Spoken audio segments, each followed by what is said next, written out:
Hello, everyone. This is Jeff Wilkerson, physics professor at Luther College, talking to you once more about what to observe in the night sky. And this week we're going to focus on the week of September 28th, but I think you might have noticed that the things we've been talking about in this video series don't apply just to one week. You have ample time to look at many of these things, and in fact, watching them over longer than a week might help you actually see the effect that we're looking at. And we've been intending to get back to talk about the properties of the stars of the summer triangle. We were going to do that last week, but we got sidetracked a little bit talking about sidereal day versus solar day and the rotation of the Earth coupled with the orbit of the Earth. But this week we're not going to do it this week either, because as you might have noticed, depending on where you are, if you're somewhere in the United States and in the northern tier of the United States, you might have seen the smoke in the atmosphere from the fires out west in the month of September, and it's been very noticeable, and has in fact kept me from getting data on several nights that I'd like to take data of the cluster. That's how much the obscuration of the stars the smoke has done for us. And so that smoke has added to the atmosphere that was already there. The atmosphere is already affecting the light that's coming to us from the stars. The smoke particles in the atmosphere make that more dramatic. And there are two things that particles in the atmosphere do, and particles in the galaxy do, to light coming to us. One is it makes an object look fainter because it just scatters light out. Light's coming along, it hits a particle in the atmosphere and it changes direction. And it goes a different direction and it doesn't get down here to us. And so we don't see it.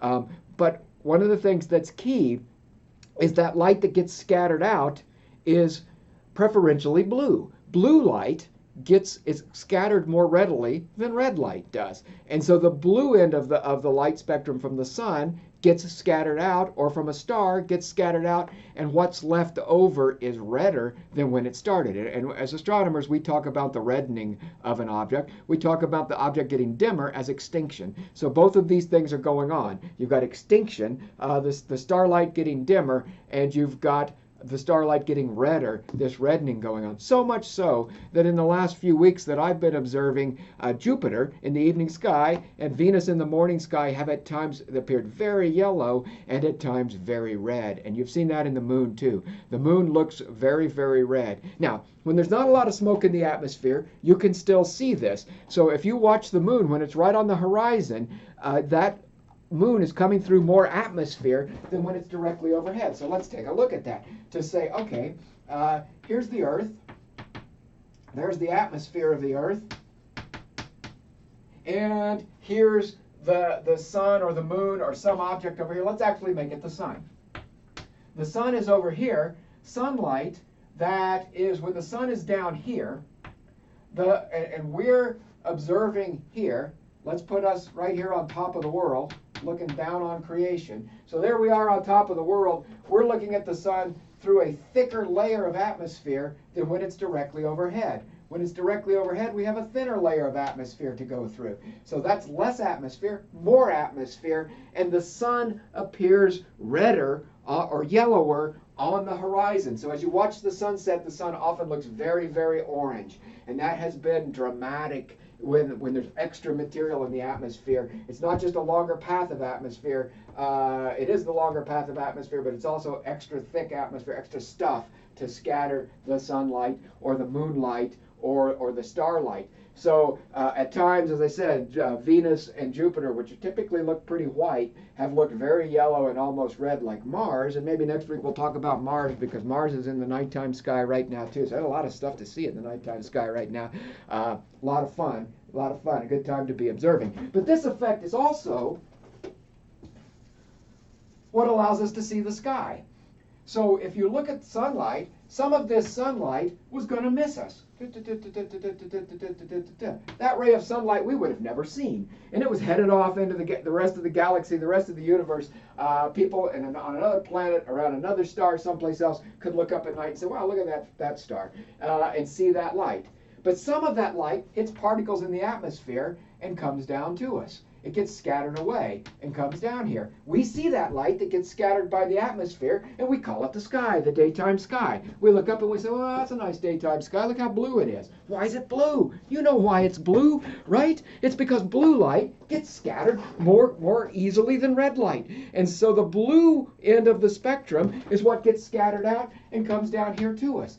And so we see the sky is blue, and the light that goes past here is redder than when it started. And so the light that goes past here that comes out here is redder than it was over here because some of the blue light got scattered out. Now for sure, some of the red light got scattered out too, but not as much red light as blue light. And so you see this reddening of the sun. Now, as this light goes on out through there, it passes through the galaxy, and there's dust and gas in the galaxy. Let's draw the galaxy like this and say we're here, and there's a star out here, and it's got to come through a lot of dust and gas, and that star's getting fainter and redder and fainter and redder and fainter and redder as it gets close to us. And this, if you go back 100 years, this was a chore for astronomers to figure out. Okay, it was to say, okay, if there's dust and gas making things redder and fainter, how will we ever figure anything out if we can't do that? In the end, it turns out to be beneficial because it allows us to measure the dust and gas in the universe in a way that we couldn't measure otherwise by looking at how stars get redder and redder as they get further away.